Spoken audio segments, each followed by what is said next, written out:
오래 살다 보면 세상 일을 모두 알 것 같지만 그렇지 않은 이유는 우리가 알 수 있는 것은 눈에 보이는 형상의 세계뿐이고 눈에 보이지 않는 기세의 작용은 잘 알지 못하기 때문입니다. 다시 말하면 우리가 알 수 있는 것은 이 눈에 보이는 형상의 세계, 형체가 있는 이런 형상의 세계만 우리가 볼 수가 있어요. 그렇지 않으면 안 보인다 이런 얘기입니다. 안 보이니까 모른다 이런 얘기예요. 그런데 이 세상은 그것만 있는 게 아니라 눈에 보이지 않는 기세의 작용은 잘 알지 못하기 때문입니다. 그러니까 어떤 사람은 몸집은 커. 몸집은 큰데 마음은 약해요. 그 기세가 없어. 근데 어떤 사람은 키는 작고 조그맣지만 기세가 강해요. 그러니까 형태만 보면은 덩치 큰 사람이 이긴다고 생각하는데 그렇지 않고 조그만 사람이 이긴다 이런 얘기입니다. 그러니까 나폴레옹 같은 사람은 조그맸어요. 그래도 기세가 강하다 이런 얘기입니다. 그러니까 눈으로 본 세계 가지고는 우리가 정확하게 알 수가 없다라는 이야기입니다. 우리 인간이 보고 아는 세계는 한마디로 말해서 입자가 뭉쳐서 만들어진 형상의 세계입니다. 우리 인간이 보고 아는 세계는 이렇게 형태가 있어야 돼요. 여러분들이 보는 건 전부 다 형태가 있어야지만 여러분들이 볼 수가 있어요. 형태가 없으면 여러분들은 보질 못해요. 없다가 되는 것이다 라는 이야기입니다. 그런데 세상은 형상만 있는 것이 아니라 작용하는 파동, 즉 기세가 또 있습니다. 그리고 형상과 작용은 따로따로 존재하는 것처럼 보이지만 사실은 동시에 있는 것입니다. 이게 동시에 있기 때문에 여러분들이 더 헷갈리는 거예요. 완전히 분리가 되어 있으면 이건 이거고 저건 저거다 하면은 그나마 쉬운데 같이 작용을 하니까 뭐가 뭔지 모르겠다라는 이야기입니다. 그래서 인간은 세상 모든 것을 알 것 같으면서 사실은 제대로 알 수 없는 것입니다. 지금 여러분이 알고 있는 그 암, 여러분들이 알고 있는 그 알은 사실은 형상을 기준으로 하여 형성된 알입니다. 그러니까 형상 없는 세계는 여러분들은 못 보니까 형상 있는 것을 보고 여러분들의 머릿속 안에 그걸 기준으로 해서 형성된 알입니다라는 이야기입니다. 그리고 우리 인간은 오감이라고 하는 신체적 감각에 의해, 오감 아시죠? 눈으로 보는 것, 또 귀로 듣는 것, 코로 맡는 것, 그 다음에 혀로 냄새 맡는 것, 맛을 보는 것, 그 다음에 코로 냄새 맡는 것, 또 피부로 느끼는 것, 이렇게 5가지 감각에 의해서 세상을 느끼고 생각하기 때문에 형상이 없는 그 이전의 세계는 알 수가 없습니다. 그러니까 형상이 없는 형상 이전의 세계는 알 수가 없습니다. 그래서 여러분이 믿고 있는 그 확실한 알미라는 것도 사실은 오감에 의해 누구나 알 수 있는 그런 인정된 것뿐입니다. 여러분들은 인정된 것을 여러분들은 알미의 확실한 알미다 그런다 이거예요. 인정 안 된 건 또 안 믿어요. 학교에서 배우는 수많은 학식이나 또 실험을 통해 입증되었다고 하는 과학적 지식 또한 모두 인간의 오감을 통해 인정된 것뿐입니다. 어떤 사람은 무속인인데 그 사람은 자기는 죽을 뻔했다 이거예요. 죽을 뻔해가지고 지옥에 갔다 왔대요. 지옥 있다고 생각해요? 지옥. 그 사람 지옥을 갔다 왔다는 거예요. 그래서 지옥을 갔다 왔다가 깨어나 보니까는 안 죽었더라 이거예요. 죽었어요 그 사람? 안 죽은 거죠. 그건 손가체가 일으키는 환영입니다. 지옥 없어요. 그리고 가서 지옥에 가는 거면 수많은 죽은 사람들을 봤다는 거예요. 그래서 귀신이 있다는 거예요. 그런 거를 소위 말해서 귀신 무슨 씨나래 까먹는 소리라고 하는 겁니다. 그게. 그러니까 이제 그 사람들은 무속인이 되는 거예요. 이렇게 그런 것은 전부 다 자기가 만들어낸 자기 환영이지 절대로 진짜가 아닙니다. 그걸 또 자기 진짜라고 그렇게 얘기하고 있어요. 그래서 우리가 실험을 통해서 입증되었다고 하는 과학적 지식이나 또는 학교에서 배우는 수많은 그 학식 같은 것은 전부 다 인간의 오감을 통해서 인정된 것뿐입니다. 오감이 인정하지 못하는 것은 과학자로 하더라도 그거는 인정 못하는 거예요. 그러니까 그거는 맞는 학식이 아닌 거예요. 그 사람 그것도 마찬가지예요. 그거는 자기는 죽었다 갔다 왔다 그런 걸 자기는 체험을 했다 이거예요. 지옥을 체험했다고. 거기보다 그 지옥은 지옥이 아니에요. 차라리 지옥을 정말 가보고 싶으면 38선을 넘어가서 저 이북에 가서 어디 저기 갔다가 오면 거기 가면 지옥을 볼 수 있어요. 그렇지 않으면 지옥은 없습니다. 아셨죠? 우리는 세상 그 자체를 아는 것이 아니라 인간의 한계적 한계, 그러니까 인간의 한계 안에서 선택하여서 아는 것입니다. 그러니까 오감이라고 하는 것을 통해서 아는 것이지 그 자체는 우리가 알지 못한다라는 이야기입니다. 옛날에 이 석가라고 하는 사람은 이렇게 오감을 통해 알 수 있는 세계는 한계가 있어서 오감 이전의 세계가 어떤지 몹시 알고 싶어였습니다. 그러니까 오감을 통해서 보는 이런 형상의 세계, 그 이전의 세계는 어떤 건지 몹시 알고 싶어였습니다. 즉 다시 말해서 우주의 본 실체는 어떤 건지 그 석가는 몹시 알고 싶어했어요. 그래서 석가는 있는 것도 아니요, 자 있는 것도 아니요, 그렇다고 없는 것도 아닌 것, 있는 것도 아니요, 그렇다고 없는 것도 아닌 그런 보이는 세상 그 이전에 무엇인가를 알고 싶어 했습니다. 그리고 그것을 알 수 있기 위해서는 명상을 해야 한다, 또 요가를 해야 한다 하는 그 당시에 그 많은 스승들의 가르침을 따라 명상도 해보고 요가도 해보았지만 그렇게 해서는 절대로 알 수 없다는 것을 알았습니다.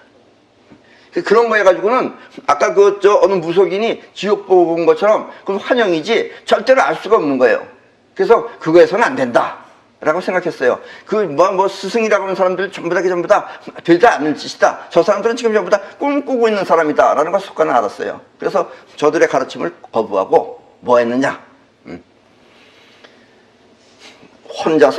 혼자 보리수나무 밑에 앉아서 조용히 이제 생각했습니다.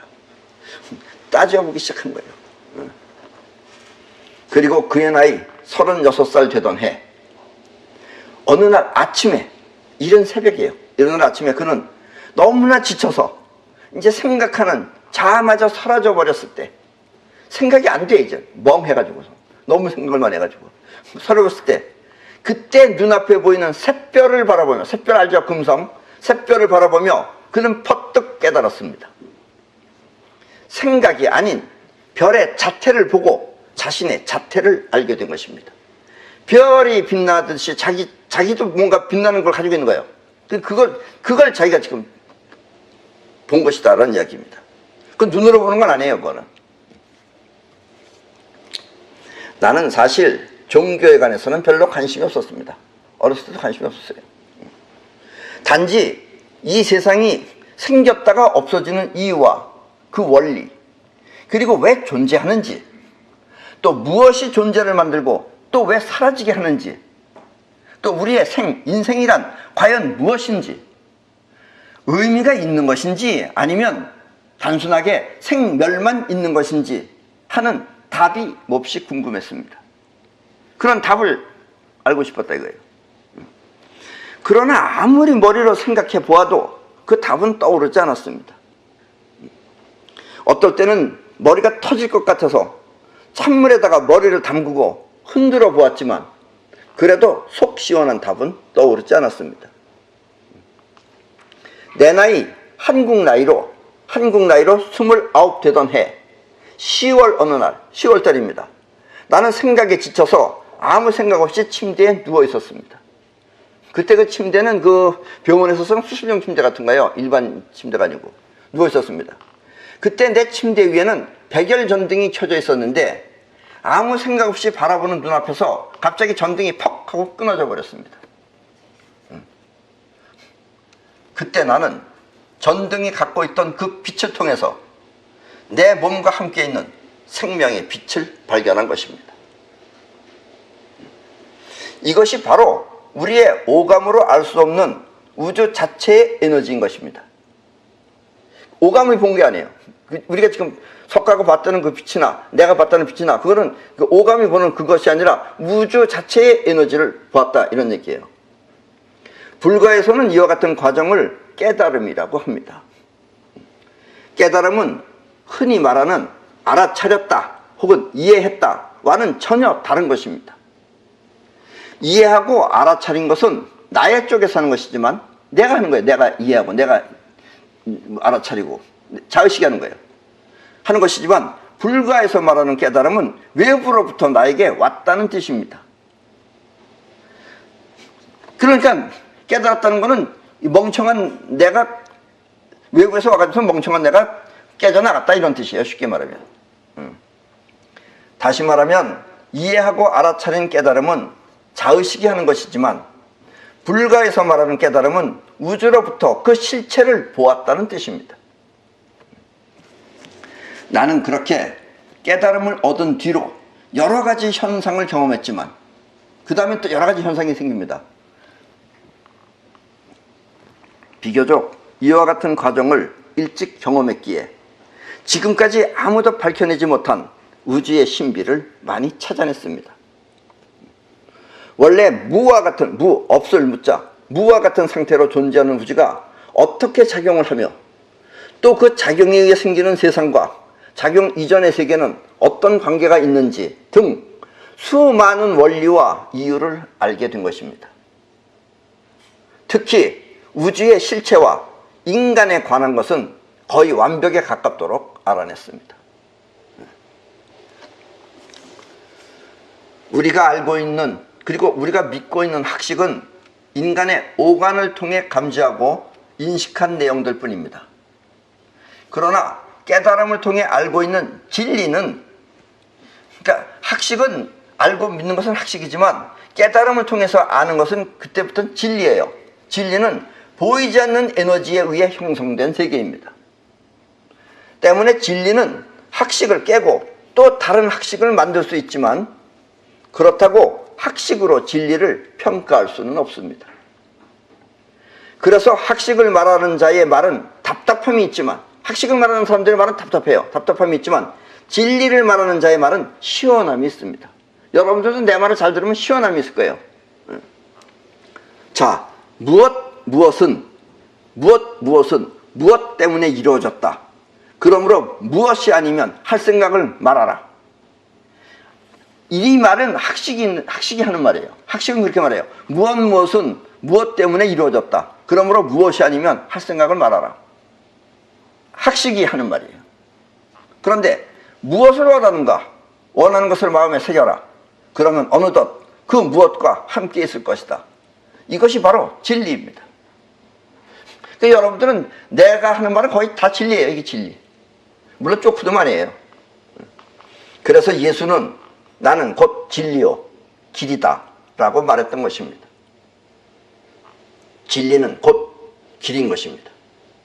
그러니까 진리는 길이에요. 왜냐하면 그건 벌써 이 형상의 세계 이전의 세계에서부터 일어나는 작용이기 때문에 그 작용에 의해서 형상의 세계가 생기는 거예요. 그러니까는 진리는 길일 수밖에 없어요. 근데 학식이 아는 길은 길이 아니다라는 이야기입니다. 그럼 바뀔 수가 있어요. 일단 우리는 누구나 보아서 알 수 있는 세상에 대해서는 대체로 같은 견해를 갖고 있습니다. 그러니까 이제 진리인 사람은 같은 견해 속에서 사는 게 아니에요. 다른 견해가 나온다는 얘기예요. 그러나 보통은 전부 다 일단 우리는 누구나 보아서 알 수 있는 세상에 대해서는 대체로 같은 견해를 갖고 있습니다. 택시하고 트럭이 부딪히면 어느 쪽이 유리할지 우리 모두는 알 수 있습니다. 택시하고 트럭이 부딪히면 어느 쪽이 유리할 것 같아요? 트럭이죠. 예.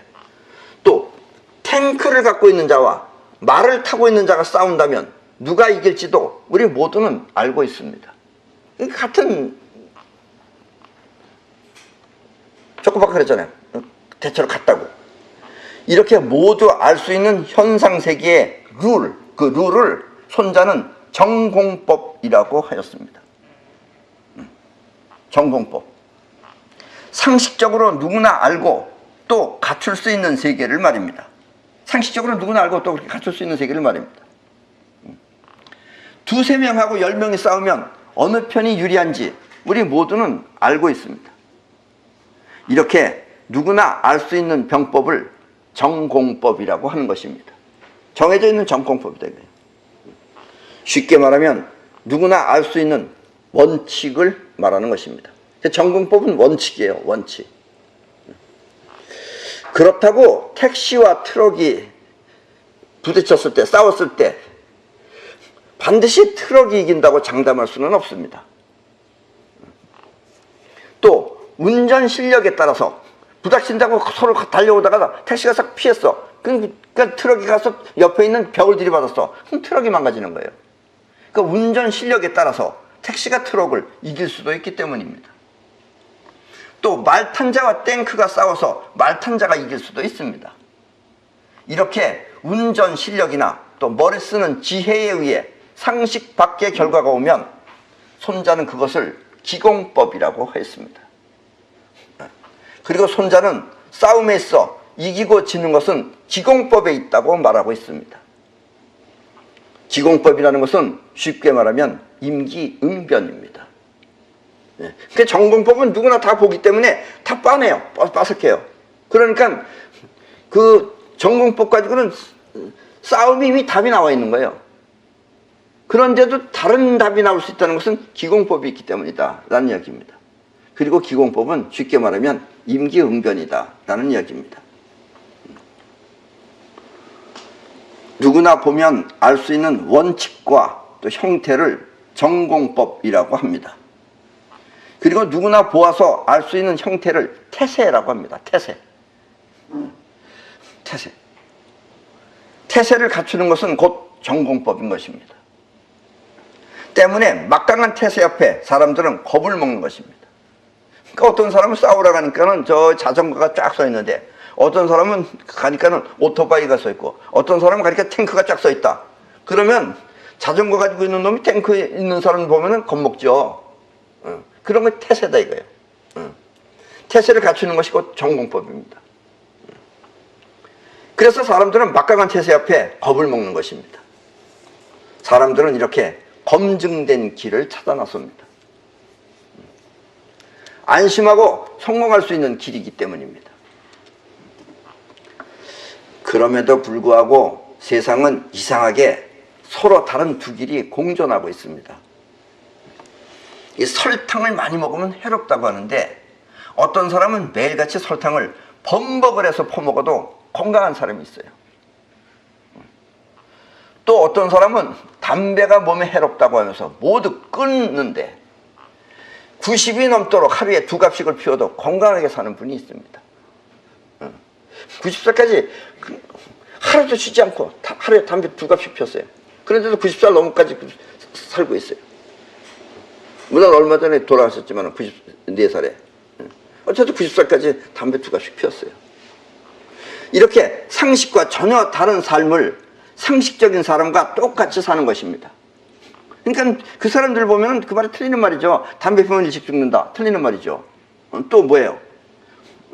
설탕을 먹으면 일찍 죽는다. 당뇨병 걸려서 일찍 죽는다. 아니에요. 그 사람은 집에 가는 거 설탕이 무지무지하게 많아요. 그냥 퍼먹어요. 그 사람은. 상식과 전혀 다른 삶을 상식적인 사람들과 똑같이 사는 것입니다. 또 어떤 사람은 마늘과 양파가 냄새도 싫다면서 무조건 멀리하지만 또 어떤 사람은 마늘과 양파가 몸에 좋다며 끼니마다 듬뿍 먹는데도 두 사람 다 건강하게 살고 있습니다. 그렇다면 어째서 서로 다른 삶을 같은 효과를 누리면서 살 수 있는 것일까요? 그래서 나는 여러분들이 이 많은 사람들이 과학적으로 얘기한다고 하면서 뭘 많이 먹어라 뭐는 뭐가 좋고 뭐는 뭐가 좋고 그래요. 난 그런 말 안 해요. 난 뭐 몰라서 안 하는 게 아니고 그럴 필요가 없기 때문에 그래요. 여러분들이 먹고 싶어하고 땡기는 것은 여러분들한테 부족한 것입니다. 만약에 몸 안에 잔뜩 있는 거는 먹고 싶지가 않아요. 그래서 땡기는 거 먹으면 돼요. 근데 우리는 먹고 싶은 걸 또 너무 많이 먹으면 어느 선 이상을 넘어가면 그게 몸에 해로운 거예요. 그래서 나는 항상 무엇을 먹을까요? 라고 물어보면 너 먹고 싶은 거 먹어라. 그 대신 배가 터지도록 먹었다에 70%만 먹어라. 그러니까 만땅 채우지 말고 70%만 먹어라 라고 말합니다. 그럼 여러분들은 오래 살 수 있어요. 건강하게. 꼭 뭐가 좋으니 뭐가 좋으니 따질 필요 없어요. 따질 때가 있어요. 여러분들도 나이가 조금씩 먹으면은 젊었을 때는 펄펄 날려다가 한 40살쯤 먹으면 자꾸 쓰러지기 시작합니다. 좀 일 좀 하려고 그러면 쓰러지고. 그럼 왜 쓰러지느냐? 그럴 때는 음식물 가지고 할 얘기가 아니에요. 그때는 여러분들이 보면 코엔자임 Q10이 부족하기 때문에 그래요. 그러니까 그럴 때는 코엔자임 Q10을 사 먹으면 돼요. 그런 거는 공부할 필요가 있어요. 그러나 어떤 것을 많이 먹을까? 그냥 먹고 싶은 거 드세요. 그러면 그게 여러분들한테 필요한 겁니다. 그걸 저 사람한테 필요한 걸, 저 사람 설탕 먹으면 좋다 그래서 그걸 여러분들이 뺏어 먹으면 좋을 리가 없다는 얘기예요. 나하고 저 사람하고 지금 서로 체질이 틀린데. 그러니까 먹고 싶은 거 먹으면 된다라는 이야기입니다. 자, 그것은 바로 눈에 보이지 않는 작용이 서로 같기 때문입니다. 사실 정법과 같은 세계는 보이지 않는 기법의 세계에 의해서 얼마든지 바뀔 수 있습니다. 이 정법의 세계라고 하는 것은 누구나 보면 알 수 있는 세계죠. 정법의 세계는 보이지 않는 기법의 세계에 의해서 얼마든지 바뀔 수가 있습니다. 자신의 건강을 믿으면, 자기가 건강하다는 그 자체 자신을 믿으면 설탕이나 담배를 먹고 피워도 사실 건강에는 큰 무리가 없습니다. 여러분들 마음에, 뒷마음에 건강하다는 것이 각인이 돼 있으면 그때 건강한 상태에서 설탕을 먹고 싶다 하면은 설탕이 여러분들을 해롭게 안 한다 이거예요. 담배를 피워도 해롭게 안 한다 이겁니다. 사실 담배를 한 개피 피면은 여러분들 몸 안에는 한 개피 피면은 여러분들의 몸 안에는 활성산소가 5억 개가 생겨요. 엄청 많이 생기는 거죠. 그렇다 그래서 꼭 나쁜 것만 아니다 이런 얘기예요. 그래서 좋은 사람은 좋다 이거예요. 괜찮다 이거예요. 그런 이유는 여러분들이 보이지 않는 세계의 기법, 즉 여러분들의 몸 안에서 나는 괜찮다는 무의식이, 자의식이 된다. 뒷마음이 건강하다고 각인이 되어 있으면 괜찮다 이런 얘기입니다. 그것은 자신의 뒷마음에 건강이 확실하게 각인되었기 때문입니다. 그렇다고 지금 이 말을 듣고 그럼 나도 한번 해볼까 하며 자의식이 알고 따르면 그때는 반드시 해가 따릅니다. 뒷마음이 아니고 자의식이 해보자 하면 그때는 해가 따르는 거예요. 그때는 일반 상식이 맞아떨어진다. 자, 그럼 잘 들으세요. 이 말을 잘 들어야 됩니다.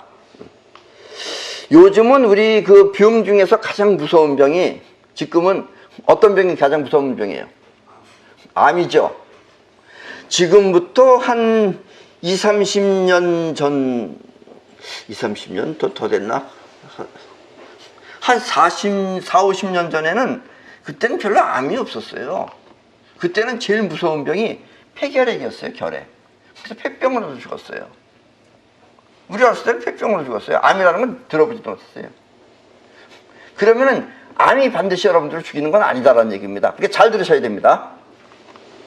그래서 암이 있다는 사실을 믿고 누구는 암으로 죽었다, 누구는 암으로 죽었다 이런 얘기 자꾸 들으면 여러분들은 암이 있다는 사실을 믿고 자신을 걱정하면, 걱정인 건 뭐예요? 나도 암 걸리면 어떡하나 이렇게 걱정을 하면 자신 또한 암 환자가 되지만 그러면 여러분들이 암 환자가 되는 거예요. 아, 암이 있단다. 암이 있다고 여러분들의 뒷마음이 인정해버린 거예요. 그럼 여러분들의 뒷마음에 암이 들어온 거예요, 그때. 그렇게 되면은 여러분도 자신도 암 환자가 되지만, 자, 잘 들으세요.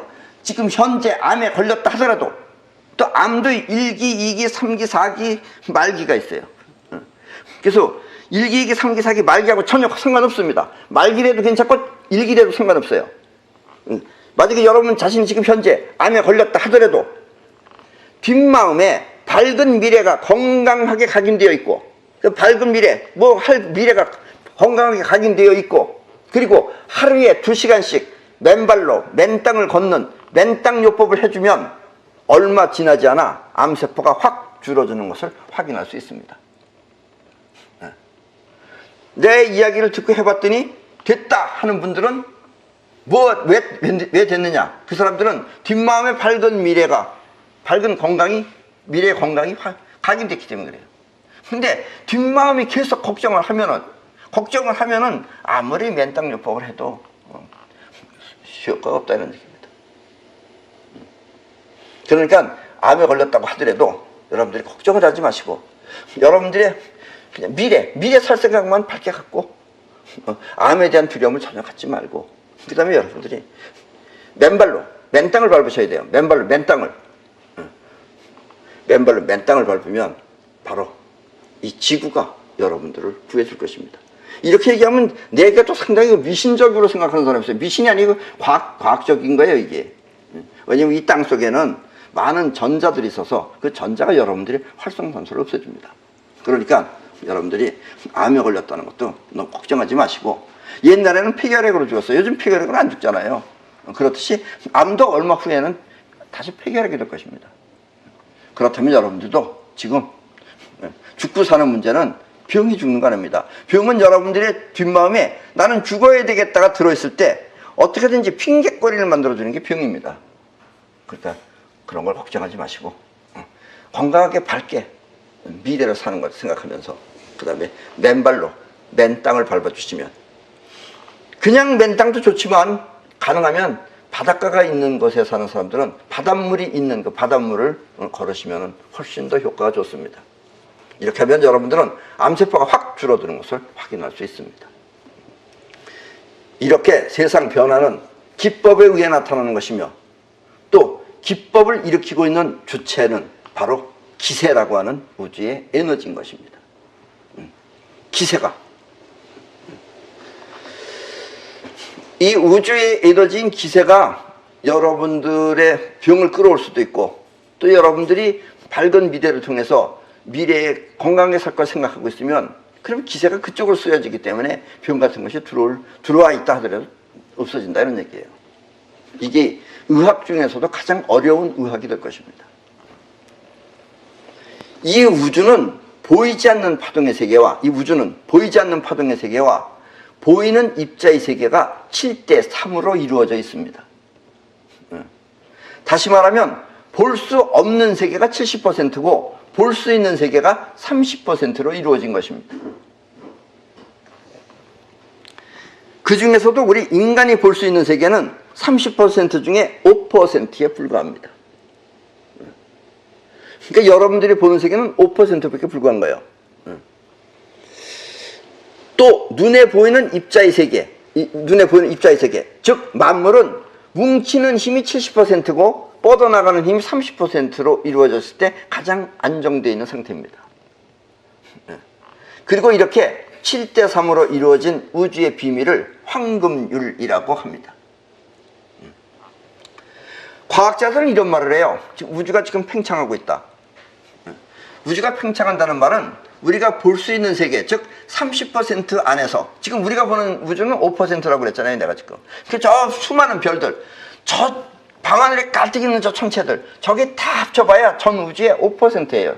그 5%에 있는 공간이 커질 수는 있어요. 그래봤자 30% 안에서입니다.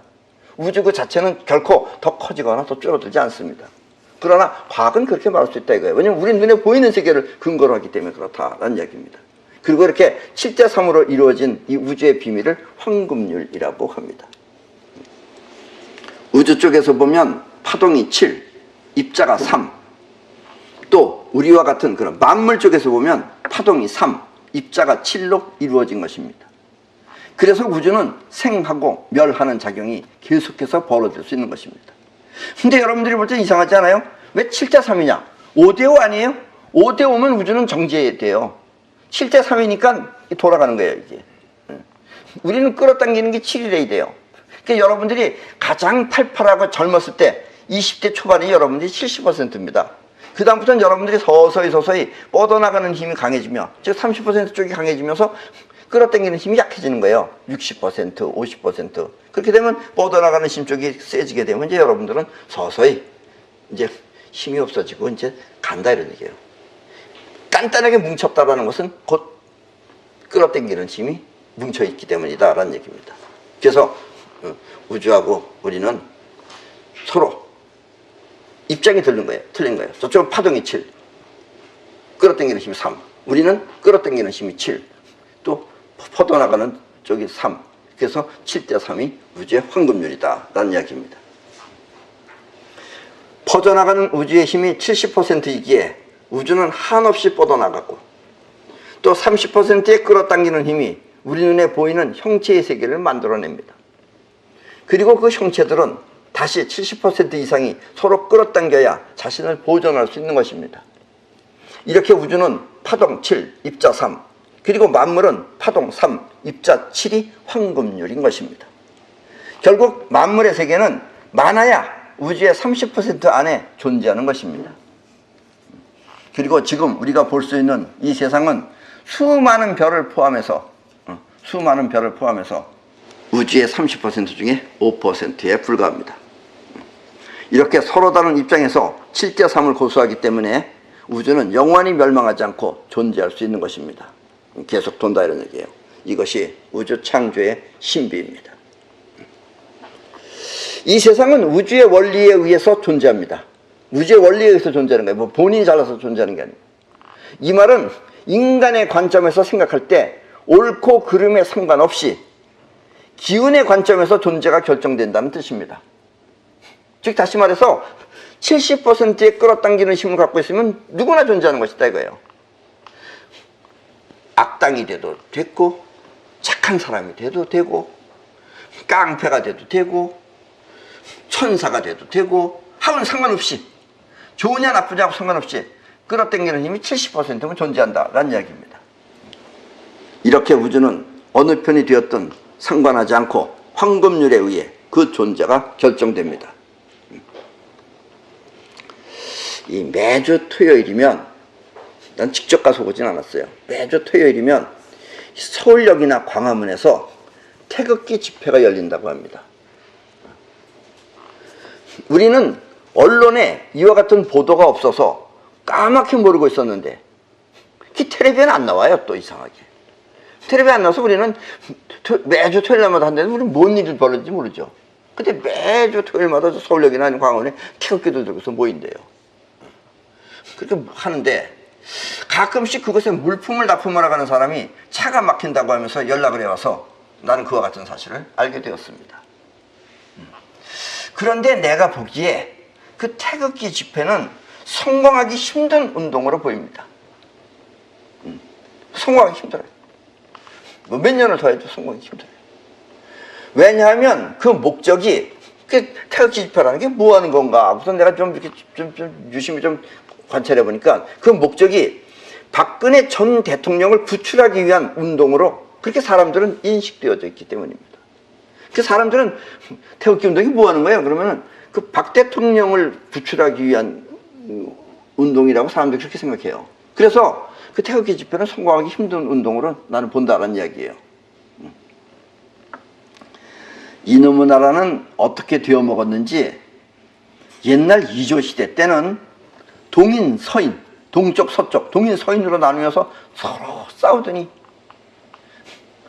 500년 내내 싸우더니 요즘은 또 남인, 북인으로 나뉘어서 서로 싸우고 있습니다.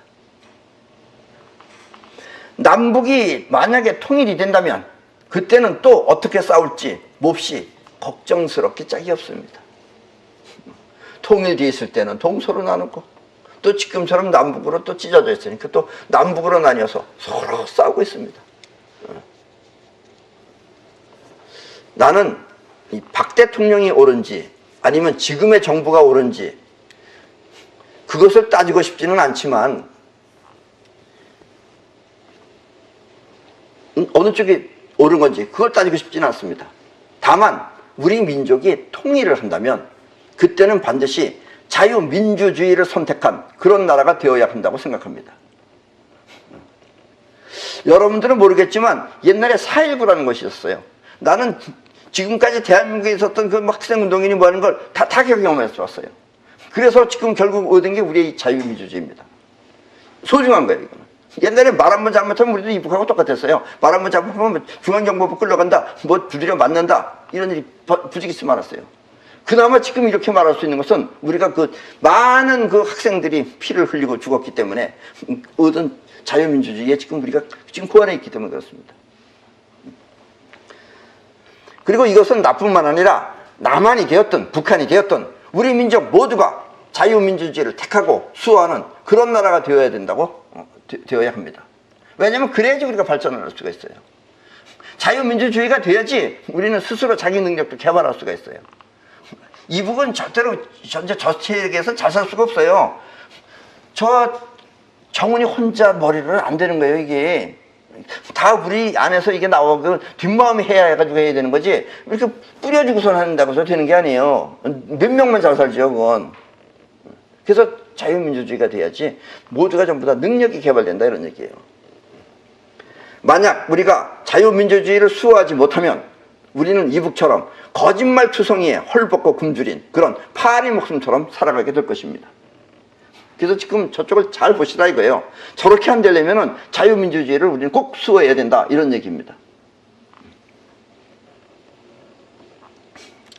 저 박근혜 대통령이 있었다고 하는 그 자유한국당, 그 자유한국당은 해체되었습니다. 정확히 법적으로 완전히 해체되었는지 아니면 그대로 존속하는지는 몰라도, 아직까지는 뭐 존속하는지는 몰라도 최소한 국민의 마음에서는 완전히 해체된 것입니다. 현재 있는지 있어요? 아직도? 저거 봐요. 저 양반 마음에서도 떠났기 때문에 모르는 거예요. 아주 저 사람은 내가 볼 때 텔레비에 나오면 그 정치 나오면 그냥 꺼버리고 딴 거 봐요. 코미디 프로를 봐요 차라리. 그 이유는 지금의 나라가 얼마나 위태로운지 모르고 자기네들끼리 서로 싸웠기 때문입니다. 그래서 자유민주당이 저렇게 된 거예요. 자유민주당, 자유한국당인지 자유 무슨 당이라고 그랬어요? 자유한국당인지. 그래서 국민은 그들을 버린 것입니다. 뜻은 좋았는지 어쨌는지 모르지만 지들끼리 싸우니까 국민들이 버려버렸어요. 세상에 존재하기 위해서는 강한 기세를 갖춰야 합니다. 단결도 알고 보면 강한 기세입니다. 근데 지네들끼리 밤낮 싸우니까. 그래서 우리나라는 외국 정상들이 볼 때 우리나라는 개떡같이 생각해요. 우리나라 지금 대통령 어디 다니지만 저 대통령 취급을 못 받아요. 얼마나 한심한 나라인지 몰라요. 나도 이 나라 국민으로서 그런 거 보면 부해가 나요. 다른 데들은 다 정상들을 갖다가 서로 지금 또 요즘은 세상이 뒤집혀가지고 트럼프도 봐요. 가만 얼마나 잘난 척을 하는데 그래요. 영국 여왕도 뭐 기다리게 하고 또 러시아의 그 누구야? 푸틴인지 뱀대같이 생긴 그 인간은 의뢰 정상 들어오면 한 10분씩 벌 세워놓고서 만난대요. 그래서 서로 기싸움이에요 그것도. 우리는 가면은 너 저기가 줄 서. 그럼 저기가 줄 서야 돼요 우리는. 창피해서 대통령 못해요 대한민국은. 근데 이렇게 단결들이라는 것도 알고 보면 강한 기세인데 지네들끼리 밤낮 싸우니까 우리는 기세가 없어요. 그리고 자신을 지키기 위한 기운도 알고 보면 강한 기세입니다. 만물은 끌어당기는 힘이 70% 이상 되어야 강한 기세로 존재할 수 있는 것입니다. 박 대통령이 크게 실수한 점이 있다면 그와 같은 기세를 통해 자신을 지키지 못했다는 점입니다. 그럴 리는 없겠지만 만약 운이 좋아서 다시 한번 박 대통령이 정권을 잡는다 해도 박 대통령은 또다시 그 정권을 빼앗길 것입니다. 그것은 박 대통령이 존재하기 위한 70%의 세력을 완전히 구축하지 못했기 때문입니다. 만약 박 대통령이 그 당시에 진심으로 나라를 걱정하고 또 국민을 수호할 마음이 있었다면 박 대통령은 그와 같은 사태가 일어나지 않도록 스스로 막았어야 합니다. 때문에 국민은 그와 같은 일을 하라고 막강한 권력을 맡겼던 것입니다. 그런데 막강한 권력을 어디다 썼는지, 왜 대통령이 갑자기 감옥에 가서 앉아 있는지, 이게 뭐가 잘못돼서 그런 게 아니에요. 본인이 그런 길을 걸었다 이런 얘기예요. 때문에 국민은 그와 같은 일을 하라고 막강한 권력도 줬고 그럼에도 불구하고 그렇게 하지 못했다라는 이야기입니다. 그래서 태극기 집회가 되었든 아니면 촛불 집회가 되었든 그것이 나라를 위하고 또 자유민주주의를 수호하는 애국 집회라고 하면은 이미 허물어진 정권을 다시 세울 것이 아니라, 그래서 박근혜 대통령이 다시 대통령은 뭐 할 거예요? 이제 할 게 없어요. 그래서 다시 세울 것이 아니라 진정으로 이 나라의 미래와 민족을 위한 지도자를 내세워서 그와 같은 운동을 펼쳐야 할 것입니다. 그렇게 해서 저 운동을 펼친다고 그러면 많은 사람들이 자유민주주의를 수호하기 위해서 한다 그러면 관심을 갖겠지만, 이미 감옥에 가 있는 사람을 건져내겠다고 저기 집회를 한다고 그러면 사람들이 심정은 이해하지만 가담하지 않는다, 이런 얘기예요. 우주는 강한 기세는 존재하도록 내버려 두지만 아무리 오라도 그 기세가 약하면 존재 자체를 허락하지 않습니다. 나의 이 말은 자유민주주의를 수호하는 모임이라면 사람들은 관심을 갖지만, 허물어진 정권을 다시 세우자고 하면 크게 각광받지 못한다는 뜻입니다. 그래서 나는 태극기 집회가 성공하기 힘들다고 한 것입니다. 아셨죠? 근데 뭐 그 집회가 나쁘다는 뜻도 아니고 잘한다는 뜻도 아니고, 기세가 이미 약한 걸 다시 하려고 하지 말라. 한번, 그래서 여러분들도 마찬가지에 한 번 쓰러지면 다시 일어나기가 힘듭니다. 10년 걸려요. 쓰러지는 데는 한 1년 걸리는데 쓰러진 걸 다시 회복하려고 그러면 10년 걸립니다. 돈 잘 들어올 때 연예인들이 그걸 잘 지켜 써야죠. 그걸 괜히 까불거리면서 돈 펑펑 써놓으면 나중에 그거 갚는데 허벌나게 해가지고 10년 갚아야 돼요. 그걸 하지 말라, 이런 얘기입니다. 물론 이렇게 기세가 강하다 그래서, 기세가 강하더라도 이북이나 또 깡패 집단처럼 남에게 해를 끼치는 존재들은 일단 존재는 하더라도 또 다른 우주의 6대 원칙에 의해 그 대가를 치르게 됩니다. 때문에 진정으로 평화로운 삶을 살기 위해서는 존재하는 그 자체를 감사하게 생각하고, 여러분들이 지금 존재하고 있는 그 자체를 감사하게 생각하고, 또 세상 모두를 감사한 마음으로 생각해야 합니다. 그러면 우주는 그렇게 존재하는 여러분들을 반드시 지켜줄 것입니다. 우주가 지켜준다니까 여러분들도 무슨 저 신이 지켜주는 것처럼 생각하는데 그게 아닙니다. 그렇게 여러분들이 일치화되어 있으면은 우주가 여러분들을 해 끼칠 일이 없죠. 해 끼친다는 거는 서로 다르면 해가 되는 거예요. 서로 같지 않으면 해가 된다 이거예요.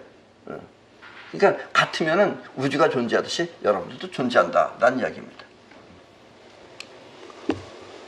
끊임없이 세상이 변하고 또 새로운 세계가 창조되는 것은 이렇게 황금률이라고 하는 우주의 원칙이 존재하고 있기 때문입니다. 여러분이 원하는 것이 있으면 그것에 도달하는 길을 찾지 마시고, 어떻게 하면 잘 될까 이렇게 길을 찾지 마시고, 원하는 것을 확실하게 뒷마음에 각인하여 그것이 이루어지도록 최선을 다하기 바랍니다. 그러면 여러분의 뒷마음은 여러분이 그려놓은 그 세계로 여러분을 데려갈 것입니다. 이것은 바로 여러분이 최선을 다한 그 기세가 여러분을 그 세계로 끌고 갔기 때문입니다. 그래서 그 최선이 다한 게 길이 아니래도 된다 이거예요. 잘못된 길에도 상관없다 이거예요. 결국은 한다 이거예요. 수많은 발명가들이 다 실패는, 에디슨도 그랬잖아요. 몇 퍼센트의 실패가 몇 퍼센트의 성공이라고 그랬어요. 성공하기 위해서 99%의 실패가 1% 성공이라고 그랬어요. 그러니까 1%의 성공하기 위해서 99%는 그게 실패가 아닌 거예요. 그러니까 하려고 하면 다 되는 거다 이런 얘기예요, 결국은. 어리석은 사람들은 가는 길을 묻지만 현명한 사람은 이미 가서 그 세계를 현실화시키는 것입니다. 자, 손자병법입니다. 선용병자 수도이보법 고능 위승패 지정.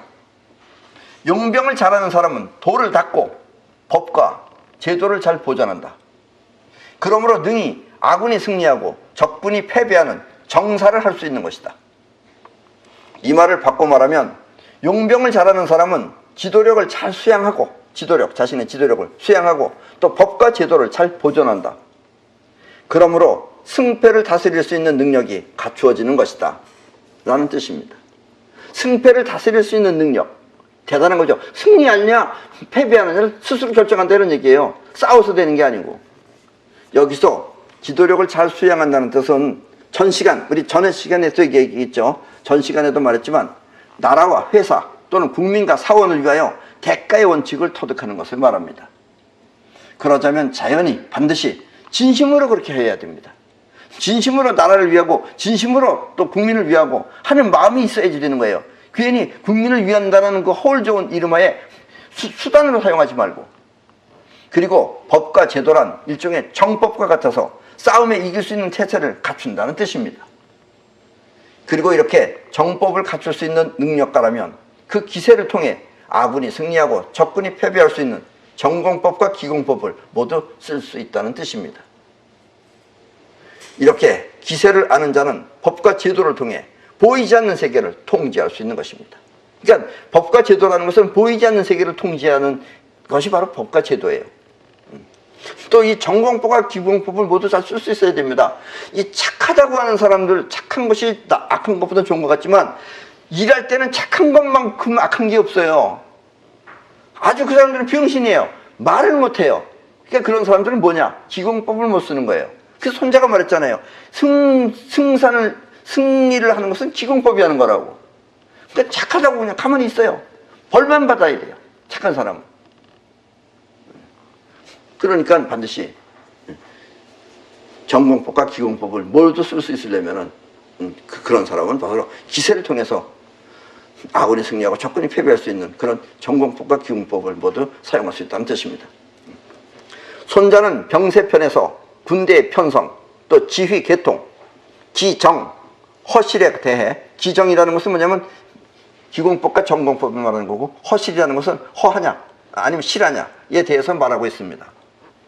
많은 병사들을 적은 수처럼 다스리기 위해서는 편성이 필요하고, 그러니까 많은 수를 한꺼번에 다 움직이려면 움직이기 힘들죠. 그러니까 반을 나누는 거예요. 그래서 1중대, 2중대 이렇게 나눈다 이거예요. 그게 편성이에요. 또 많은 병사들을 적은 수처럼 싸우게 하기 위해서는 지휘 계통이 분명해야 하며, 적군이 아군을 패하지 않게 하는 것은 기정이고, 기공법과 정공법이다 이거예요. 또 적군을 돌로 달걀을 부수듯이 하는 것은 허실인 것입니다. 그러니까 허할 때 쳐라 이런 얘기예요. 허를 항상 노리고 있다가. 그러나 현실은 곧 형세이기 때문에 이런 모든 이치나 원리를 안다 하더라도 어디까지나 현실이, 이 형세가 현실이기 때문에, 눈앞에 보이는 세계가 현실이기 때문에 손자는 혼란은 다스림에서 생기고, 겁은 용기에서 생기며, 약함은 강함에서 생기거니와, 다스림과 혼란은 숫자에서 오고, 용기와 겁은 기세에서 오며, 강함과 약함은 태세에서 온다고 말하는 것입니다. 이 말 아셨죠? 다시 한번 여러분들이 들어보면서 음무해 보시기 바랍니다. 다스림과 혼란은 수에서 오고, 숫자에서 오고, 또 용기와 겁은 기세에서 오며, 지가 센 사람이 이긴다 이거예요. 그 사람은 용감하게 지는 거죠. 또 강하고 약한 것은 태세에서 온다고 말하는 것입니다. 손자왈 범치 중여치과 분수시야 투중 여투과 혁명시야. 손자가 말하길 많은 군사를 다스리기를 적은 군사 다스림같이 하면 분수가 그것이고, 분수라는 게 편성이에요. 또 많은 군사를 전투하게 하는 것을 적은 군사가 전투하게 하는 것 같이 하면 혁명이 곧 이것이다. 혁명이라는 것은 명령입니다. 명령계통, 지휘계통. 이 말을 쉽게 설명하면 많은 군사를 소규모 병력으로 통치하듯 하기 위해서는 그 병력수를 분리하는 편성이 필요하고, 또 대규모 병력이 싸우기 위해서는 소규모 병력을 움직이듯이 하는 혁명, 즉 지휘계통이 필요하다.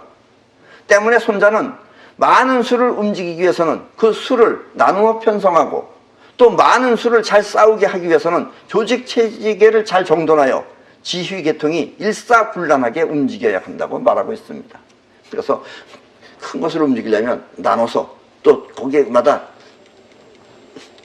지휘관을 하나씩 둬가지고 명령계통이 잘 되도록 그렇게 일사불란하게 움직여야 한다고 말하고 있습니다. 무겁고 큰 돌은 위력은 있으나 움직이려고 하면 속도가 매우 느립니다. 또 반면에 가볍고 작은 돌은 그 위력은 약하나 빠른 속도로 빨리 움직일 수 있습니다. 이렇게 속도가 빠르면 그것은 기세가 되어 엄청난 위력을 발휘할 수 있습니다. 때문에 큰 것은 나누어 각각 빨리빨리 움직이면 그 힘은 전체적으로 엄청나게 커지는 것입니다. 이렇게 빠른 속도로 움직이는 작용을 기세라고 합니다. 우리가 무서워하는 핵폭탄도 알고 보면 수많은 작은 알맹이가 무서운 속도로 빨리 움직이는 힘입니다. 때문에 손자는 크고 무거운 것은 움직이기 수월하게 서로 나누어 한 사람이 움직이듯이 지휘계통을 분명히 하라고 말하고 있는 것입니다. 작고 적은 것은 자신감을 통해 잘 움직일 수 있기 때문입니다. 크면은 움직이기 힘들어요. 그러나 작은 것은 마음이 벌써 쉽게 생각합니다. 그래서 잘 움직일 수 있기 때문에 자신감이 생기다 이거예요. 이 말은 아무리 큰 일도 자신감을 통해서 쉽게 하라는 뜻입니다. 그래서 자신감이 이 상태로 내가 자신감이 생기느냐, 그러니까 자신감이 생길 수 있게끔 나누고 하면은 여러분들이 다 쉽게 할 수 있다, 이런 이야기입니다. 그럼 오늘 강의는 이것으로 마치겠습니다.